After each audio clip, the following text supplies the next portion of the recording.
Hi, guys. It's a special kind of Thursday. It's a ThoughtFLOW Thursday, and my partner in parlance is back. I'm super excited. Hi, Karen. And we have a guest today. For those of you who may have seen our little post, that's really hard to do. Anyway, super excited because we have a stress coach joining us. Hi, Tammy. Hello, Awaken. There's Sarah. We are in this crazy time where it feels like everything is going 1,000 miles an hour and yet standing still. So in our pursuit of wellness, we thought it would be wise to bring in somebody who might be able to give us all a little bit of direction. Yes, the stress lowdown, exactly. Low down, whatever it is, I need all the help I can get. So I'm super excited to have her here. I'm bringing Nikki up, maybe. There she is. Hello, hello. It's a serious day. You're wearing a Huey Newton t-shirt. I can't say that I've put that much thought into it. Okay, well, that's probably a good thing. I was a little concerned, but you do blend in very nicely with your background. So I'm feeling like you might appreciate this subject matter exploration today. Maybe. Oh, I feel like I should say thank you for everyone's patience with me. My son is going through some trauma right now, and I needed to divert. So I appreciate everyone's patience, and I'm back. I'm super excited. I know I don't look like I'm super excited. I'm also very tired. That's just real, and that's just honest. I say you look fabulous. 1, 2, you're dressed, so things are going okay. I think we celebrate the wins. I have pants on, just for the record. I do have pants on. You know how I feel. Pants are always optional, I'm just saying. But let's go ahead and bring Sarah up because, Awesome. as people are strolling in, I'm thinking everyone's like anxious and breaking out their notebooks, maybe breaking out their wine. I'm not sure, but we're just going to get Sarah up here. Oops. And we might get Sarah up here. There we go. It took me 5 minutes to log on because it was just not appreciating me. So there she is. Hello, hello. Hi, guys. Thank you for having me join you today. Absolutely. Thank you for joining us. Patience always. And whenever I can on a Thursday or Friday, I love to join in and listen. So thanks for. Oh, thank you. Aside from being our guest tonight, she is also an active listener. Oh, thank you. Aw. Well, I had the pleasure of meeting Sarah. When was it? 2021? 20? I don't know. It was some year that's gone now. But at the Brink conference that Jenna Zaffino hosted, and she had this great speed dating networking thing.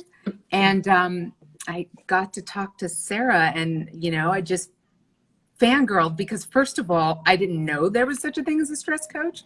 Secondly, I was like, I need to know more about this. And then, lastly, she's just a really nice person to talk to and know. Thanks, so thank you. You're checking a lot of boxes there, Sarah. I know. I'm very flattered. Thank you so much, Misty. So tell everybody about what you do and who you are and about all of the things. You have so much going on. Yeah, so my little dog is going to try and come in all the time. So. That's okay. We love pets around here. So yeah, I was actually a Pilates trainer for many, many years. And when the pandemic hit, I realized I was burned out. And for me, I actually started to take into account what was going on in my body. And for the most part, it was stress. So and burnout. And I honored it and decided to pivot a little bit.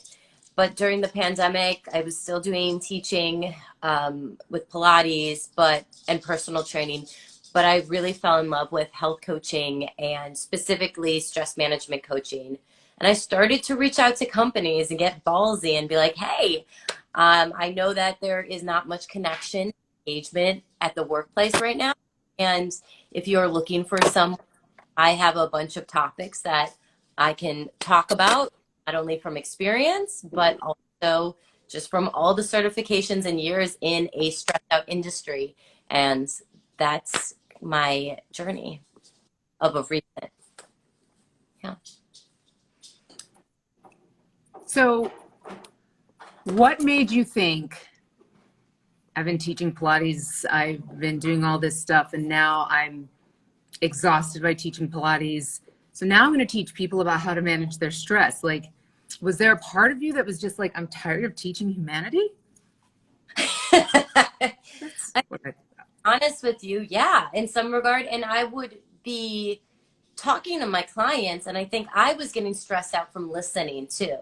You know, there's only so much we can do, and we are human beings as well, and we are also grieving or we are hurting, and we can't be everything to everyone. So I said, look, I will train and do Pilates, but if you are looking for ways to manage your stress levels, or if you are looking to, you know, increase or improve your digestive health, like that's a whole separate thing that you and I can do on our own. But I want Pilates to be Pilates because it's supposed to be Pilates. And then we can talk on a different level. I was just sick of hearing the concept, well, I'm stressed out at work. I have no work-life balance. And they would just bring it into their sessions. So I was like, well, you're not able to focus in on your fitness because you're thinking of all these other things. So just separating the two really was actually a godsend. So like I've personally relaxed more as a Pilates trainer because I can separate the different boxes now. There is so much there to talk about.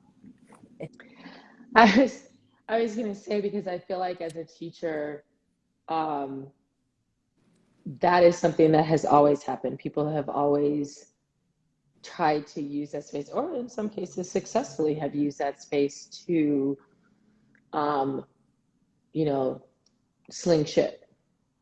And they began to use their sessions as dumping grounds.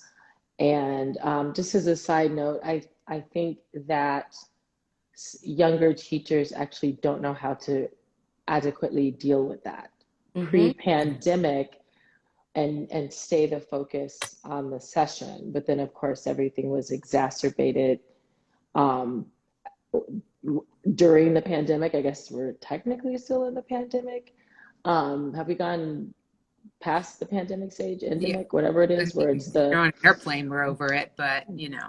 but the fact that you were so clear and concise about this is what this is what this is not. And I guess my question is, did your clients really, oh my gosh, okay, so did your clients understand they were doing that? Did you have pushback from some of your clients? And I also say again that that openness to give so much, too much, way too much is um, because I feel like sometimes clients drop us into the got to get my nails done, got to get my hair blown out. And so it's like that's how people are teaching their sessions, as if that 45, 50, whatever that time frame is theirs for the taking in that way. So did you get pushback from your clients? Did they even realize they were doing that? Well, so I literally now say there's a service for that, or I have no shame in doing that because I want them to get what they came for. And I just know too, some of them it's their way of deflecting from doing something. Mhm. And it's a lot of people's way of deflecting from doing our movement practice. So I can't make time for that. well, why? And then so I'll either ask them, why are you feeling this way? Or why haven't we scheduled another stress coaching session? And then I can hear the real answer behind everything. Well, I don't want my husband to hear all of this. You know, it's over Zoom and what? Well, things are more in person and it's getting warmer in Chicago. Let's meet for coffee. So I always have an answer now for everything. And I think because it keeps them on their toes, they're like, you're right. Okay, let's get back to the session. Oh, that's right. You're in Chicago. Yeah. What you don't I'm not asking for your address, but like what boundaries, like kind of where are you? Yeah, I'm in Old Town area and it's Oh, fascinating. And I've talked to Misty to see like all the crazy changes that have happened in Chicago, both good and bad. But yeah, it's a wonderful area. I'm in walking distance from the Pilates personal training studio that I teach at. And, you know, if you're in Chicago, lateral fitness is a great option for anyone. There's so much there. But yeah, I love Chicago. I've been here for 15 years. And I think that's also why I needed a change of pace. So I wanted to be able to be home with my dog and yeah, my coach. studio was across the street from New City. Oh, nice. What was it called? One Body. One Body. Yeah, but I would say that it was a victim of the pandemic, but that was on my journey anyway. I was able to get out of my lease. This month would have been the end of my lease. Oh wow. So yeah, Yeah. Well, you yeah. Thank goodness that's over. price going up here too, baby. So it's probably for the best. Yeah, no, I'm in Wheaton. I'm in the western suburbs now. Oh, So, yep, kind of nice. by Naperville. Most people are more Yeah. familiar with Naperville. No, but it's you're in a super hip, groovy, moving neighborhood. You're just west of the Gold Coast, so you have. It's really interesting because as hip and groovy as it is, I mean, you know, Second City is down there. Steppenwolf is not far, but with the level of it's a wealthy area for sure, and there's still I think sometimes that wealthy people think that they're not stressed, but or that people think that wealthy people aren't stressed. I think that wealthy people have a significant fear of all of the things that they know going away Mm. because Mm-hmm. there is a specific lifestyle. I mean, that neighborhood is that neighborhood for a very good reason. Um, and there's this, you know, when you're used to all of that. And so um, what is that like in terms of the clients that you're seeing? Do you feel like their stressors are, because this, I'm not relating this to Pilates. It's just that that's a realm that people, you know, obviously come into contact with you. Do Yeah. you feel like there's a difference between the stressors that you're seeing in terms of, let's use that garish term, essential workers, Mm-hmm. versus, you know, like people who are really just down in the dirt, like I have to go do this thing and do this thing and do this thing, versus people who are so used to said things Managing being hedge done? funds. Yes. Yeah. So it depends. Like I have a couple different types of clientele. I'll have the moms, the young working professionals, the hedge funders. Um, and then, you know, I had a couple of actually essential workers that moved to the burbs. Most of the essential workers that I actually trained moved to the burbs because they were sick of everything. I mean, they would hear noises and ringing all the time and they just wanted quiet. And so it's been different. And I'm also starting to see people come back to the city and are kind of unsure where to be, what to do. Group stuff doesn't really happen as much anymore. I'm primarily individually coaching or virtually coaching or company coaching. Yeah. In terms of management, though, of that stress between, kind of dovetailing off of what Nikki asked, do you notice a difference in the way the stress is processed from, you know, our essential workers, the people that have had to be grinding through this and really have, this is a generalization, it's my personal thought, but the people that have felt this, the brunt of this from the beginning, much harder, more aggressively, and have had a lot to lose versus the people, the hedge funders, the whatever, who are now really with the inflationary changes or, you know, whatever else is going on, seeing it, feeling it much more at this point. You know what? I wish I could tell you that people were feeling it differently, but I don't see people, I see the same problems that I saw before the pandemic.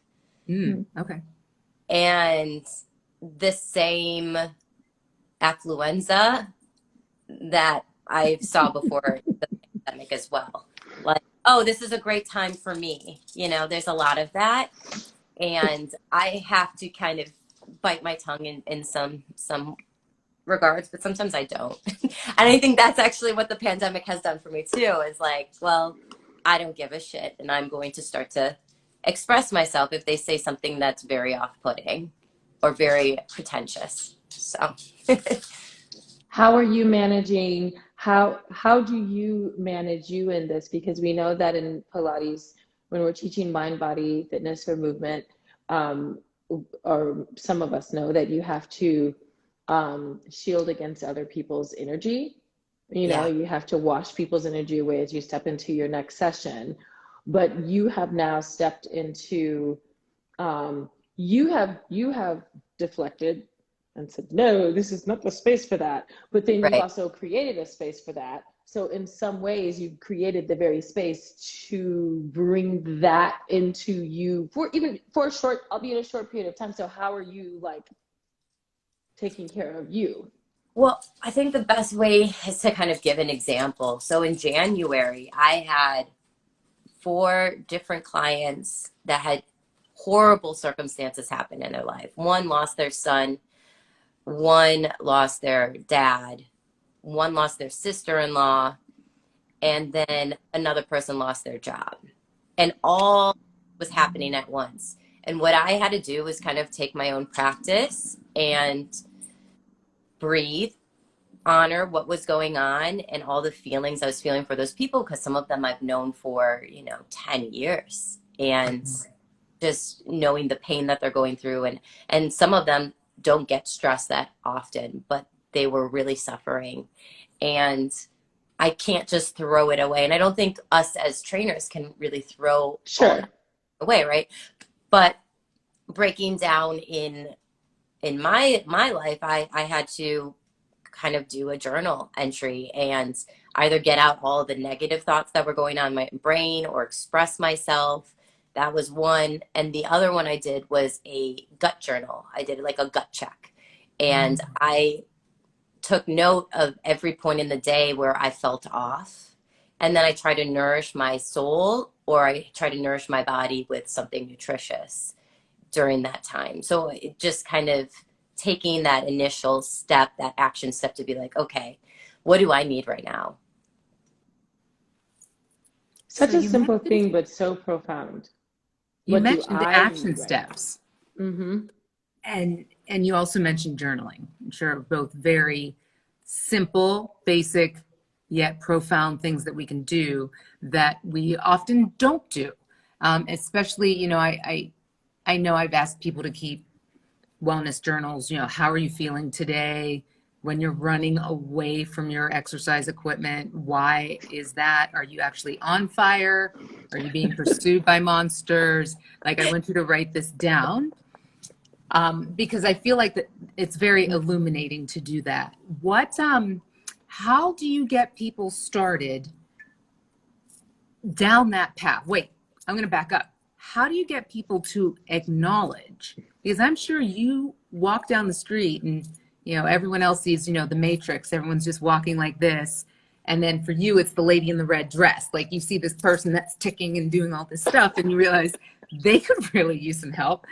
How do you, and I got the Matrix imagery in too. Thank you very much. Have a good day. Now, how do you when people come to you and they say, you know, Morpheus. oh, It's awesome. I need that. I'm buying Hold all ahead. the black Funko Pop space people. I have Lieutenant Uhura and I I have love Morpheus. Okay, go ahead. Okay, squirrel. How do you, because I'm sure you get, it's just like when people come into the Pilates studio and they're like, I hate Pilates, I hate fitness, I hate everything. How do you get people to recognize that their stress level may be hitting Herculean levels before they explode, before they're out of gas, getting therapy, you know, shock therapy? You know, how do you intercept somebody who might need a little extra? So when I am first talking to a client, it's like, or I'm on a consult call, I essentially have someone be like, oh, well, I have this and this going on in my day, and I never have work-life balance, and then they just keep going on. I let them do their little spiel, and it's all a way of, again, deflecting and kind of keeping themselves a little bit closed off, but yet saying, like, I have this in the bag. Hi. That's my buddy Aries. Hi, Aries. That's my 14-year-old. Awesome. So I just start by having a conversation with them. I listen to them. I let them go into their events. And then immediately after that, I say, okay, why don't we break down the day? Let's start at the beginning of the day. What's the first thing you do in the morning? And when we start to notice patterns, maybe it's like I'm only drinking coffee and I'm not at all having any consumption of water, then they're like, oh, wow, just point little things out. Or when do you shut off your laptop? A lot of people are like, by It 7 has p.m. an off button. It has an off button. So it's just the little things and kind of tricking them into noticing them. And once we find that, then they start to become more open and like, well, what can I do? And I'm like, well, what have you done in the past? So focus in on their past and then start to, because that's going to tell us what I can actually do and work with you on in the future. Because if you're telling me you want to run a marathon and you've never put on running shoes before, well, we got to start with the running shoes, and then maybe we do a walk for 30 minutes and see how that feels for you. So just those little tiny things. The coffee is a huge one that comes up a lot, and no one hydrates. So yeah, just taking that time and having the consult with them, and then them having the courage to say, wow, something's not right. I just had that conversation with a pregnant client of mine, and Mhm. she was describing how she was feeling, and it's her first pregnancy. And I was just like, because most of the people I know who were pregnant, they were dancers, and they were full on performing like somewhere the night before they had a baby, right? And so she's like, oh my gosh, I have to sleep for 3 hours. And she's a kindergarten teacher, so she works. And she's like, oh, I'm getting these cramps in my legs. And I was like, you need to drink water. And she's like, oh, but then I have to go to the bathroom. And I was like, Yeah. so your baby sits in a little swimming pool, and if there's no water in the pool, well, we know how that goes. And I said, and that baby's going to suck all the stuff that it needs from you. Yeah. I said, fatigue, tiredness is a sign of dehydration. And when you say that to really smart people who have a brain in their head, they go, oh. But I still don't want to go to the bathroom. That's what I hear. And so then I said to her, I said, well, then get on the elliptical or the recumbent bike and sweat, and some of the fluid will come out that way. I said, but it's not, I said, basically, we're talking about literally at a cellular level, not just your cells right now, but like a little baby cells. But there's a lot of people who don't put two and two with fatigue. And there's a lot of people who don't put two and two with actually one of the first things or the first thing you're supposed to drink, even before your first chisa, is water. Yeah. Yeah. And Nikki, that's such a great analogy. And the fact that she still didn't really get it is just saying like how dehydrated and how we're taught that going to the bathroom, taking bathroom breaks is bad too. Or being a kindergarten teacher, they're encouraged not to go and take breaks. Right, right. And then people wonder why they have bladder issues down Yep. the road. Well, your bladder is confused because your brain is telling it has to go, but your body is Oh, telling you that it can't. I'm sorry. Prior to her pregnancy, she had a constricted pelvic floor, and she did. Um, she now has a too loose of a pelvic girdle, and when she sneezes, she has accidents. She said every single time. Mm-hmm. And she's 32 years old. And I was like, okay. I was like, let's go back to the beginning. Um, People stare things in the face and want it to be something different. So my question to you is, where's the line for you? What's the limit when you have a client who is so obstinate? Now they've hired you. Yeah. They've said, "Oh, I find value in this person. I think this person can help me." But they are so obstinate, and you've gone over here and you're over here. It's sort of like, where's Waldo? There's Sarah. She's trying this over here. She's trying this over here. What's your line? What's that level? What is that statement that the client maybe makes to you, or the feeling that you get where you're like, I don't think I'm the person for you? When they say, I just don't understand why I haven't gotten better yet. As they're like talking to you while they're texting, right? Yeah. And drinking coffee. And Right. drinking coffee and, smoking their cigars on the weekends with the boys. Um, yeah, it's when they say that, I said, well, I can give you an out. You know, I am happy. We've gone through this many sessions. I am happy to return some of this, exchange to you of money. And if you are feeling that this is just something that you're telling yourself, then you and I can revisit this conversation and try and find a more productive way of moving forward. So that's where I go with them.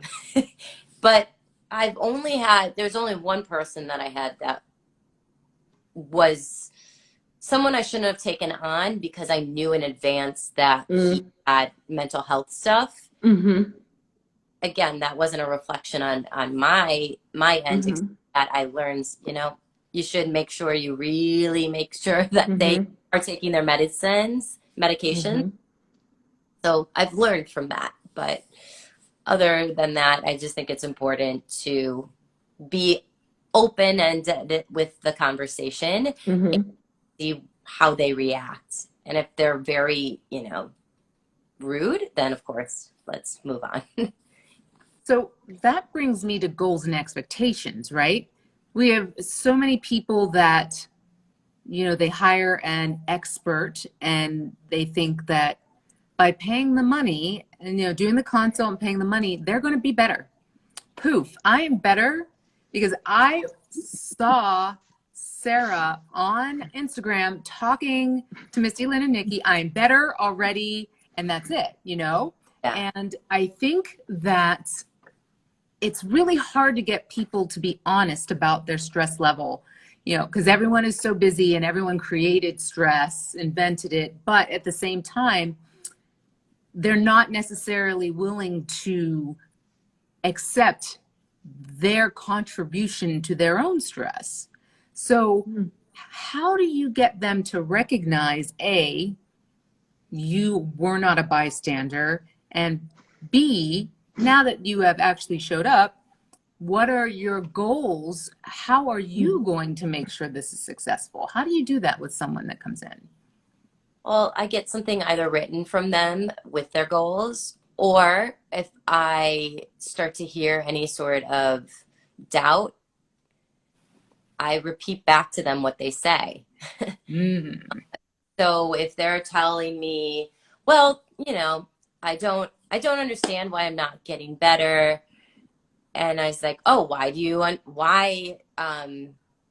find that you're not getting better? And then they'll say something, well, you know, everything's been great at work. I've just been running around, going to different meetings. I make for a lunch break for 30 minutes, but then I have to get in my car and I have to head all the way up north and da da da. The meetings are so spread out. I was like, oh, whoa, pause for a second. Your meetings, why are they so spread out?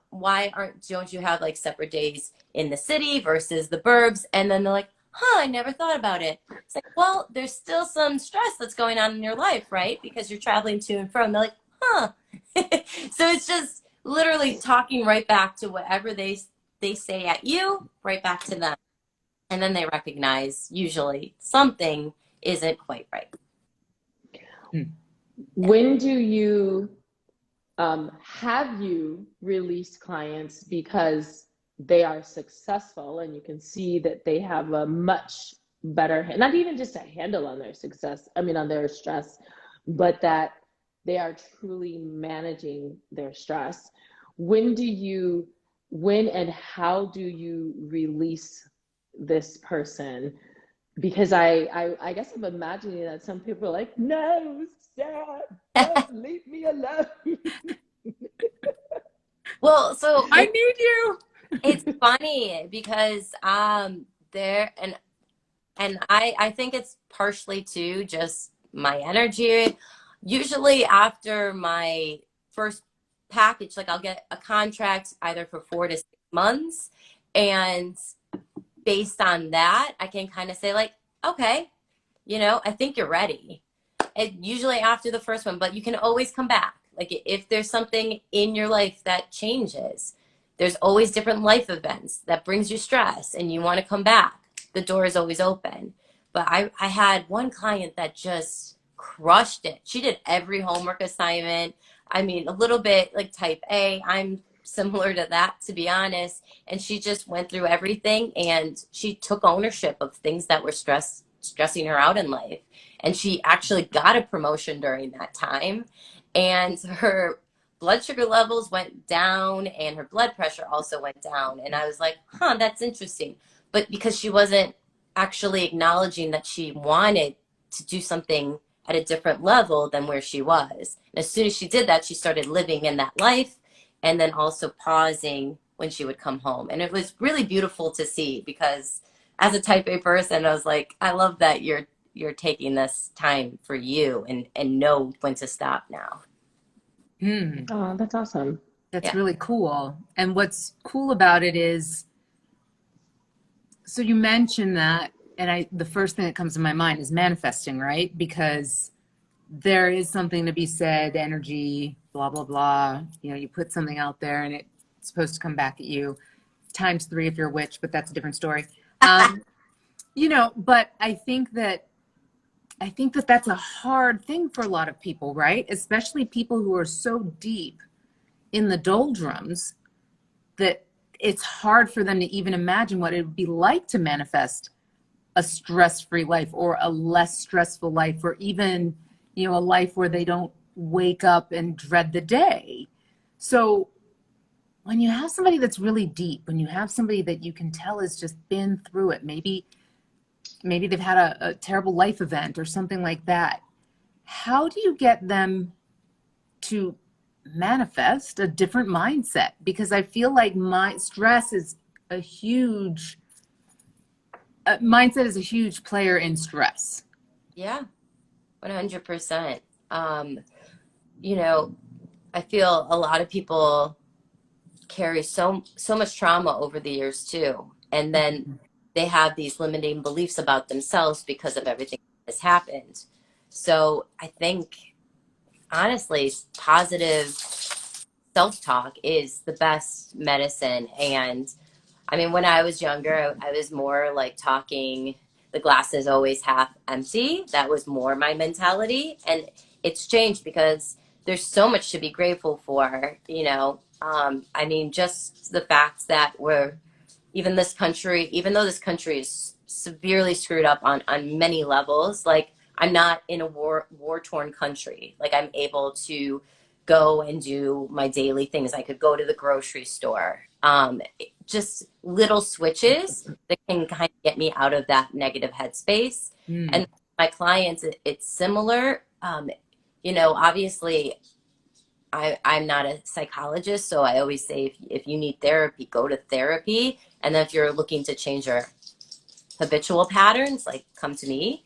But it's unbelievable how mindset contributes to so much. Yeah. We really need to be positive when there's uncertainty. Have you worked with clients from different cultures, whether it be Eastern Indian, Western Indian, African American, um, Latino, Latina? Have you worked with different clients from different cultures, and how do you, as a white woman, guide them? Because some of their stressors may not be just kind of, gen population stressors. Some of their stressors may be coming, or may be experienced. Maybe they're similar stressors, but they may be experienced differently because of their cultural background. Excuse me, there is a emergency vehicle going by. All good. Okay. So really, and to be honest, I have experienced a lot more that with fitness, and so my verbiage over the years has just changed substantially because everyone comes from different backgrounds, and I also want to learn about it if people are open to it. So I can get a sense from the client what they're interested in, and how much they want to let me in. And Mm-hmm. off of that, I've started to do that with my coaching as well. Um, I primarily don't get as many diverse backgrounds as I do in the corporate market, because there is just, and I say this because I am a white woman, and I don't ever want to come off like I can help every single person. I'd rather give a client to my friend Nicole, who's an amazing gut health coach, who will understand an African American woman's body better than I do, because I have not lived in that. And Mhm. so she is someone that I refer people to if I feel like that's what they want. But if someone comes to me from a different background and is like, hey, I want to talk about stress, then I start with everyone's genetics, and we talk about not only genetic health, but environmental health. Like, if you were in a rural area, it's going to be different than a city. So that's kind of where I start, versus already putting them into like a social box, because I don't know how they grew up. I don't know where they came from. And that's really important to me. And actually, Misty's training program that I did was it spring already, 2020? Yeah, it was this time last year. It really, really helped me like reevaluate just some of my ideas, or some of my like fears, and of how I talk to people and how I engage, especially with coaching, because it's very personal. And with personal training and Pilates, like, that's been easier in a sense, because I got to see the different bodies. Mm-hmm. But when you're talking about their personal belief systems and everything, Mm-hmm. you have to be very careful just to make sure that we're on the same page and I don't overstep. Mm-hmm. I love what you said though about, getting information, seeing if they're going to let you in, because, one way to gain cultural competency is to have conversations and to work with people that are different. As long as you're not guinea pigging them, I think that's a verb. I It is think now. it's I like to guinea pig. No, I think it's a really important thing too, because especially when it's something as serious as, stress, the culture piece is a really big deal. Nikki and I have talked over and over again about how, you didn't really talk about feelings. You didn't whine and complain. You came from people that were used to just getting shit done. That is our culture. That is the way we were raised. And if things didn't go your way, well, probably not going to go your way tomorrow either. So, and I'm not just, I'm not saying that other cultures aren't that way. I'm saying that that's something that we have talked about a lot, but it is something that I think, just a quick sidebar, I was reading something the other day on Facebook, and back to the manifesting idea, someone had posted something like, if you just put it out there into the universe, good things will come back to you. And if you don't have good things come back to you, it's because you didn't put it out there into the universe. And then this person went on to say, I was diagnosed with stage 3 breast cancer, and I manifested myself better. And so it works. And I was thinking like it's bananas, right? But, you know, I dare say that in African American communities, growing up when we grew up, Nikki and me, you know, there was no grandma sitting on the rocking chair like, you better get yourself a bowl of greens and manifest the salt on them. You know, it just didn't happen. Mm-hmm. I don't know. I think what's the reason that I asked some of the questions that I asked is because one of the really interesting things about Old Town is it is a hub of affluence, and it is a hub of despair. Yeah. There's a projects right there. Yep. There's And a full on projects out too. That's been really recent. There's like at least 2 whole streets now that are completely different than it was even 3 years ago. Mm-hmm. And it's, I mean, that's a very sad thing. I mean, Chicago is essentially going through and wiping out all of the projects. And and this is one that has been there for decades.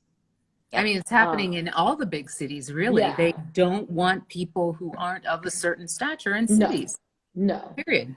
And the Gold Coast has basically, Old Town has basically encircled this little, I think the school runs into it. There's a playground for a school that runs into the part of it. And it's, you know, it's just one of those things where it's like, wow, that's cool. Like, could I use a stress coach? And then it's like, wow, I could have a stress coach. Wow, I can afford a stress coach. Right. Wow, that's a thing. And it's such a dichotomy, and I personally struggle with it. But it's just an interesting thing because it's not oftentimes just the culture between cultures. It's the cultures between the economic differences. Sure. Because there's a culture to being affluent. There's a culture to being poor, and not just poor, but really desolate. These are not. Yeah, it was just interesting because that's just such an interesting. Old Town is just such an interesting neighborhood. It's just. It is. And, you know, I started my Pilates career at a big box gym, FFC. Sure. And, you know, there were some positives, some negatives definitely about it. But it was in Old Town. And I always looked like, oh, what a fascinating neighborhood, because there was that, but then you would go a couple of blocks away and you would see these families like playing. And just now living here and reflecting like 12 years later, it's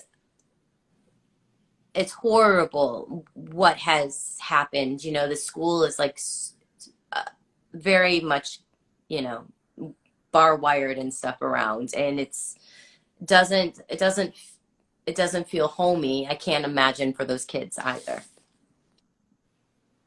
Yeah, it's interesting that you said a lot of essential workers move to the suburbs. It's a really interesting thing because sometimes we'll see, I live in an affluent white suburb, and sometimes you'll see kids start the school and they look like fish out of water.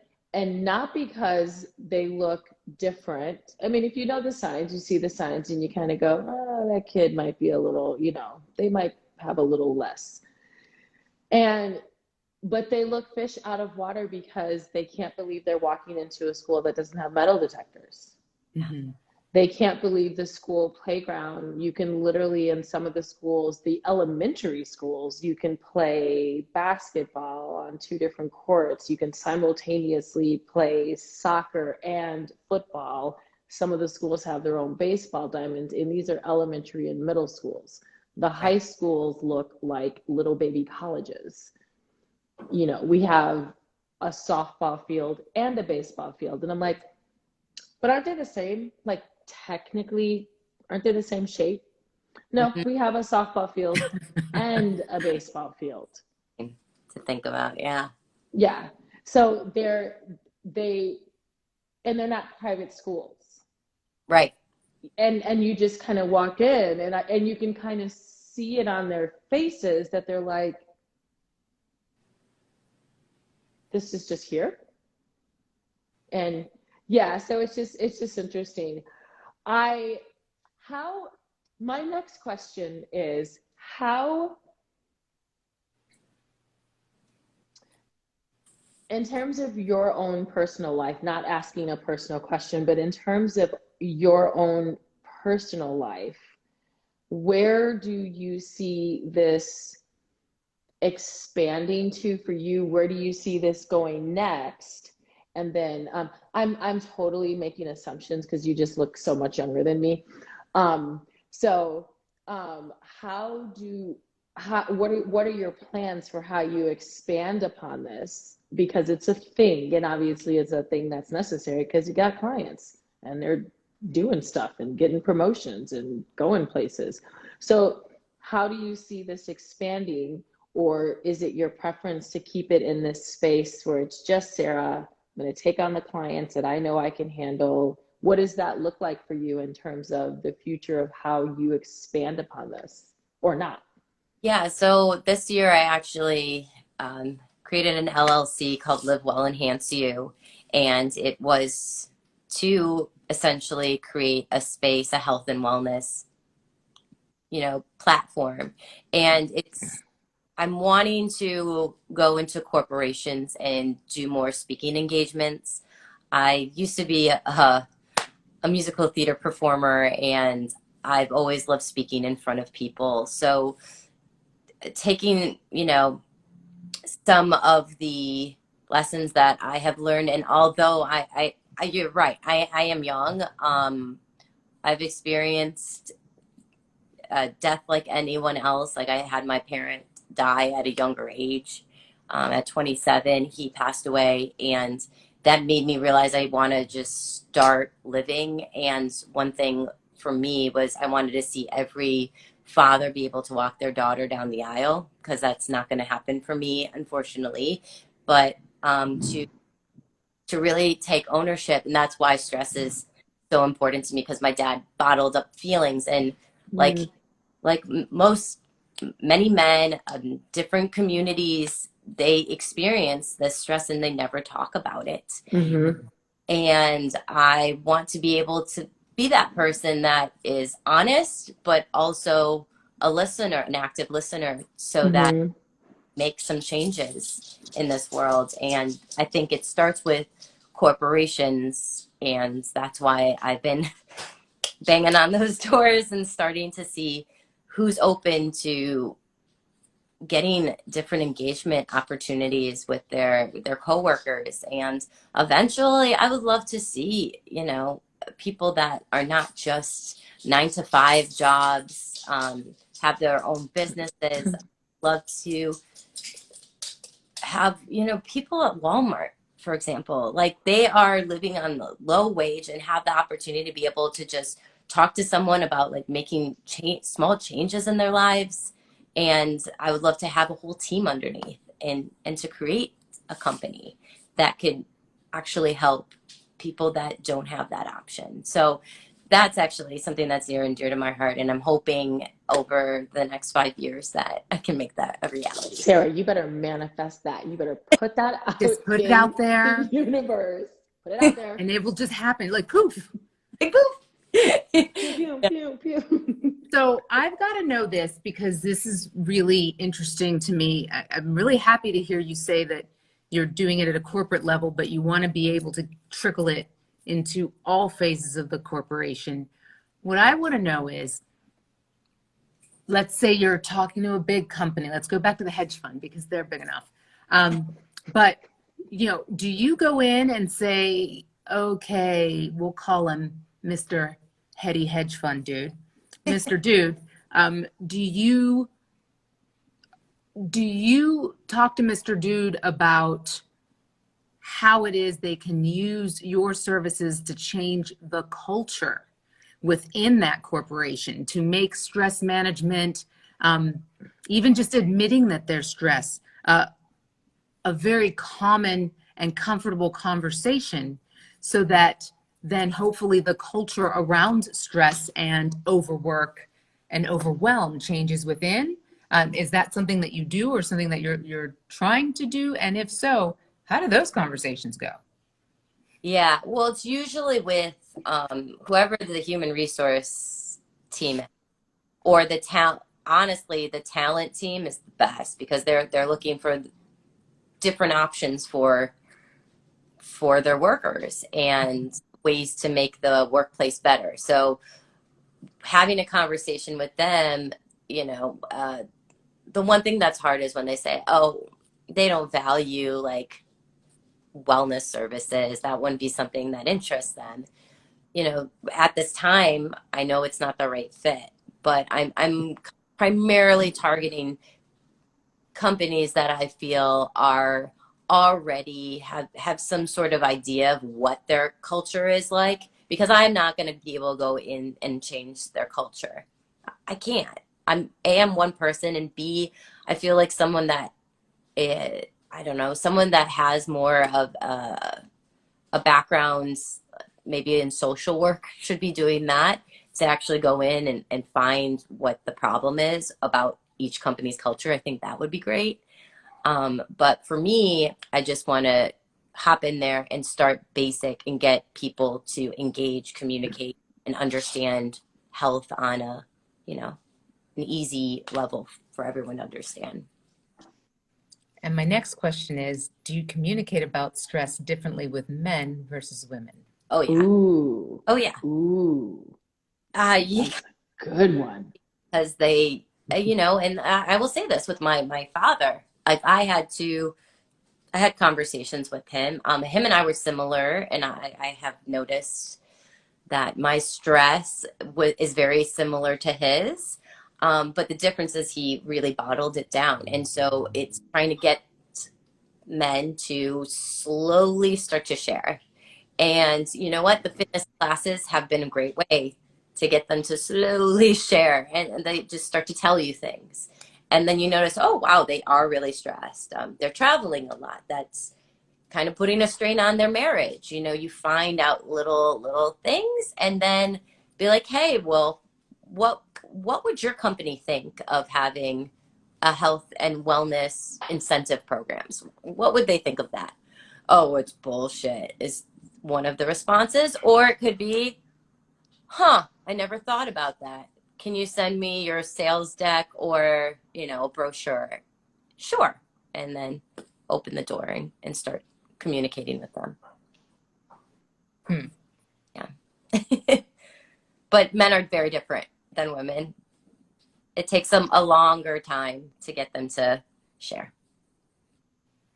That makes sense. I love that you didn't say men are more challenging or men are more difficult. I love that you just left it at men are different. Mm-hmm. And because how they are, I don't think is a bad thing. It's also that space that they hold is what they've been tasked to do. Yeah. Be the Right. man. Yeah. Told all the time, like since they were babies. Yeah. Mm-hmm. Yeah. Don't For cry. sure. Mm-hmm. Right. Yeah. It's so unfortunate. Mm-hmm. Well, I Yeah. mean, and listen now, but we already have the answer because Tucker Carlson said all you have to do, men, is put your nutsack in a toaster. You'll be fine. Oh my God! I watched Stephen Colbert had a whole little special little segment on it, and I couldn't stop laughing. I was just like, "This is why men are the way they are programmed." 100%. And I'm really going to be watching to hear about how many dudes have like burns on their balls because they have put them in the infrared heat lamp toaster. But again, it's the way that we tell men that they have to be masculine is just so faulty. I mean, that in itself is stressful because, you know, if that's not the space that you live in, if your way of being masculine is to Right. not pick trees up out of the ground and throw them at people like they're spears, as an example, then, you know, you've got these people out here telling you need to toast your man business. And I just, Ridiculous. yeah, it's not only ridiculous, but it does such a disservice. And men die before women, and men, you know, they don't have. Some of the studies I've read have said, you know, boiling it down, you know, they don't have the long-term health stuff. They are just stricken from the earth Right. because, and I think a lot of that comes from holding it in so much, and that's just the way they're socialized to process it. Hello there. So, Like you this know, kid walking through my yard right now, and his parents seeming to think that that's okay. oh, you know, maybe he's stressed out too. Um, but again, I'm gonna help him. I really do appreciate you saying what you said just about it being different, because I don't think either sex has less stress per se, Mm-hmm.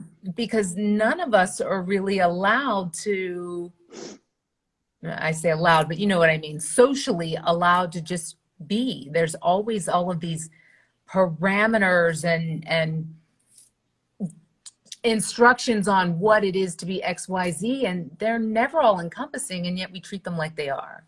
Yeah. Bothers me. So I'm happy to hear that. Thank you, Sarah. So let's talk then. When I'm super stressed out, I mean, and it takes me a little bit to get here nowadays, so I've got to give myself some credit. But when I am very stressed out and I feel like I'm like retreating from the world, I believe in anthems. So, you know, I have like my anthem playlist, and I am literally like running through the house singing Freedom 90 by George Michael is one of my like Yes. go-tos. If I'm having like stress about the way I look, it's Brick House. You know, I have all of these things that I do. These are my stress hacks, my quick and dirty stress hacks. What do you do, both of you? I'd love to hear from both of you, actually. What do you do to just kind of amp yourself up to manage that stress in a way that, you know, it might not take it all away, but it allows you to get back to productivity? Nikki, what's yours? You know, as soon as this weather breaks, my 20-mile bike rides. Oh, I live in a beautiful, beautiful town, and it is. I mean, I don't have to ride in traffic. I just go through forest preserves and wetlands, and She yeah, really only pedals 4 times with her long legs, and she's already on the other side. then like I with the ding, ding, ding, ding, ding, ding.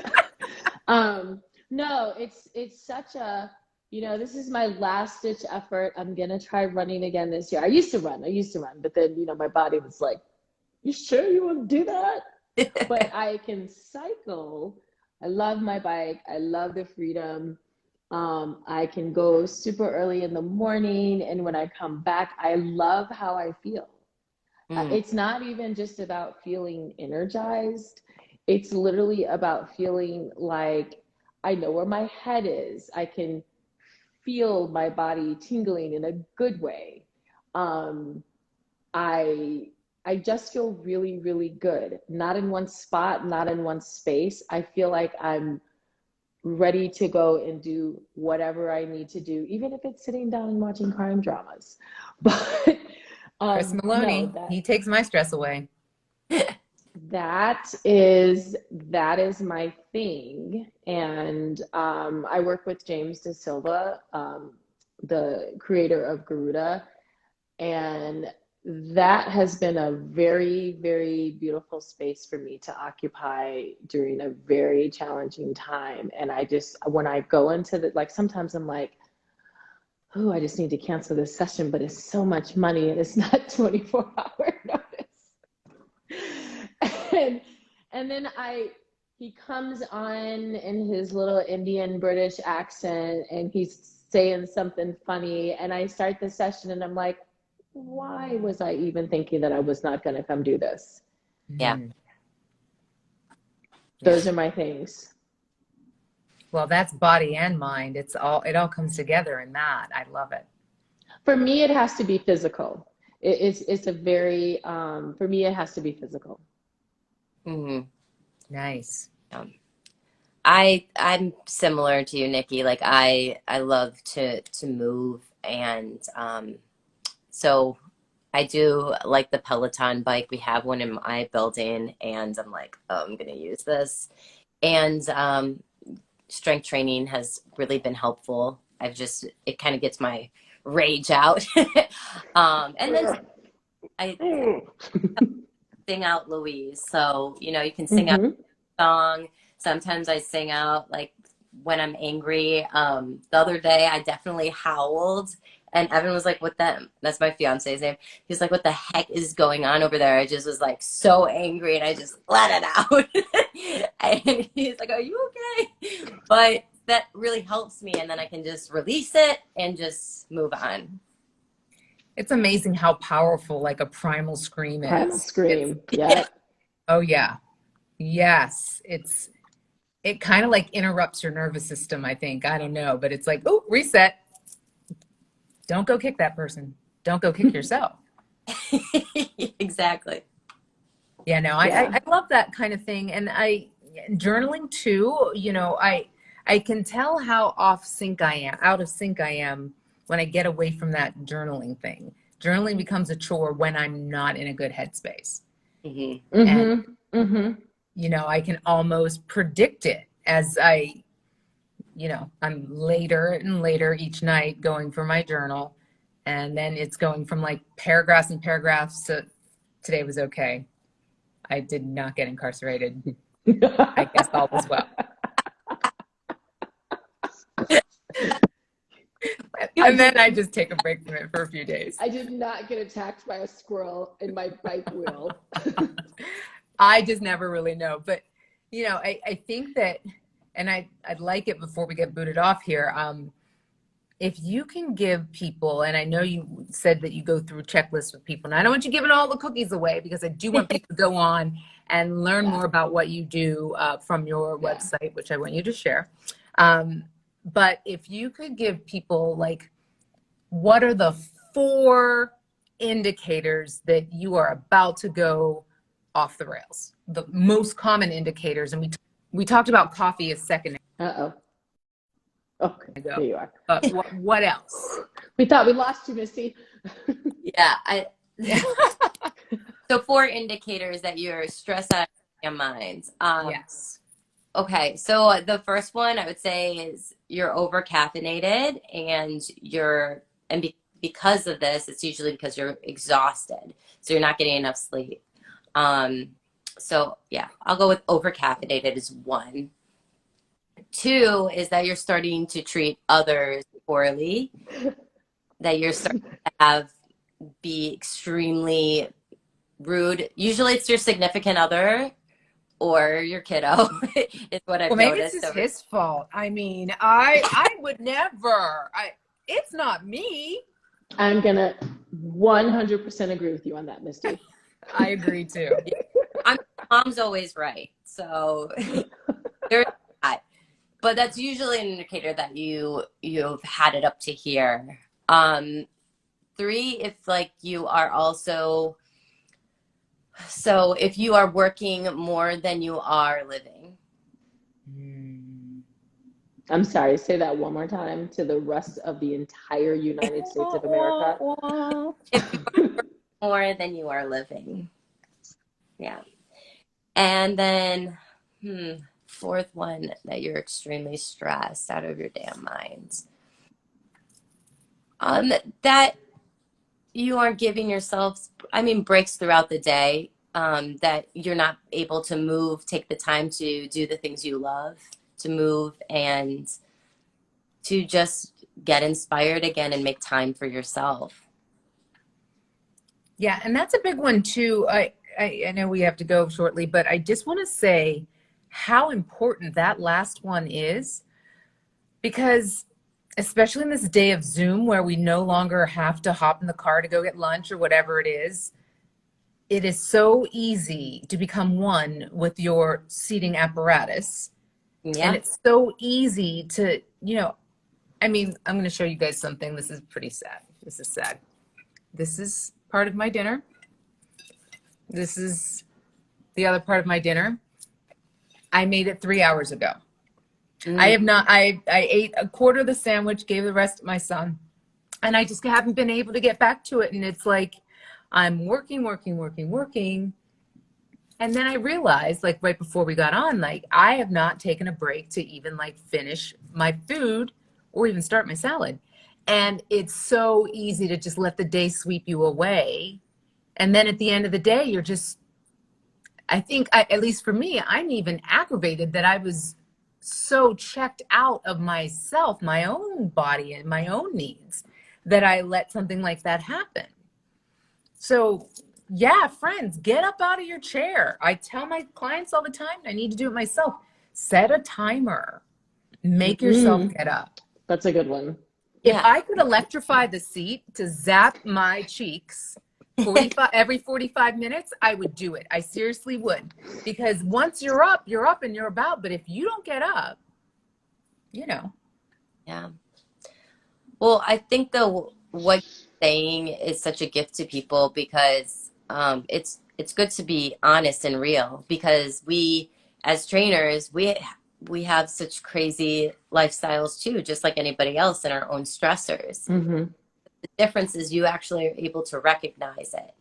And when you know it, then you can start to allow other things in, and also let go of everything else that's going on. So you'll be able to eventually take some of that away. And one day off, it sucks, but at least you know that's just one day.